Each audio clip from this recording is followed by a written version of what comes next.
Restricting energy has merit, where you want the person to use their own energy and shrink those fat cells, thereby improving.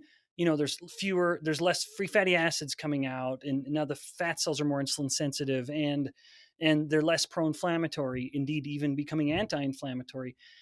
There's value in scrutinizing energy, but if low energy is the first step of this journey to improving metabolic health, then we put the patient in a very difficult position where they start to run out of energy in their blood. If the calories they aren't eating are insulin spiking calories, even though they're eating fewer calories, it would potentially cause the situation I just described, which is that the total amount of energy available, the nutrients available in the blood, drop, which starts pitting the patient against hunger.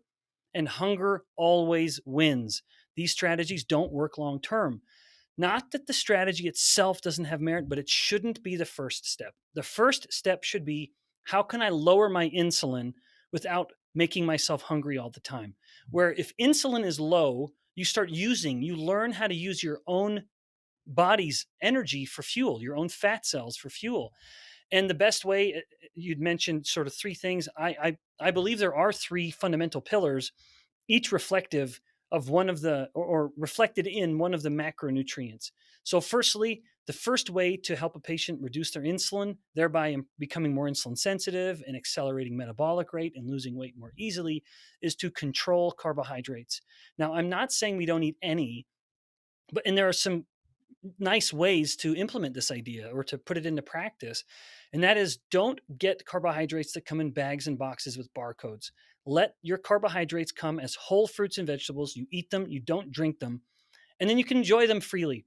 You don't even need to count anything. Just let that be the first step. Control your carbohydrates, and that will help your insulin come down. But as you're restricting your carbohydrates and likely eating less, then at the same time, you want to make up for that so you're not hungry all the time. And so eat more protein and fat. So the next two rules: prioritize protein and don't fear fat. That one is important. It's easy to prioritize protein. We generally, culturally, we appreciate protein, although now more and more there's a fear of protein, which is very, very silly and not at all based in science. So get high quality protein, ideally from animal sources, frequently. At the same time, acknowledge that in nature, all of those high quality, best proteins for humans to eat come with fat. They are invariably connected in nature. That's how we should eat them. Don't fear the fat that comes with those proteins, and even be a little liberal with fat when it comes to butter, etc. Don't fear fat. And then, so if a patient incorporates those three ideas, that will help lower their insulin. And again, the body becomes more insulin sensitive. They're burning fat as a fuel more frequently, learning how to burn their own fat for fuel. And then once they've adjusted to that new routine and that new plateau that they've come to, then they can take that next step of, all right, I'm not quite where I want to get. I have more improvements and I know it. This has gotten me really far, but I want to go a little further. Now you can take that next step by starting to scrutinize total energy coming in a little bit. But not that you're counting calories. The best way to restrict energy, in my mind, is with structured fasting. And so that ends up being the kind of fourth part of this. Once you've learned how to manage your macronutrients, now learn to manage hunger signals and eating windows and being very disciplined. But as much as I'm an advocate of fasting, and I am, people need to know that how you end a fast is much more important than how long you fast. Too often, someone just shrugs their shoulders and decides to do a 24 or 36-hour fast, and they have no real plan in place, no structure for when they end their fast, what they're going to do. And so they end up just turning their fasts into these kind of glamorous versions of a binge purge cycle.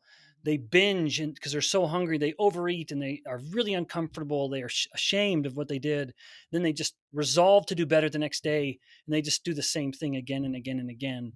So, as much as I'm an advocate of fasting, it behooves all of us to pay a lot of attention to our habits, be honest, and have a plan for the fast. And it would be better to do a shorter fast and manage your eating at the end of that fast than do a longer fast and just kind of go crazy on eating anything you can get your hands on.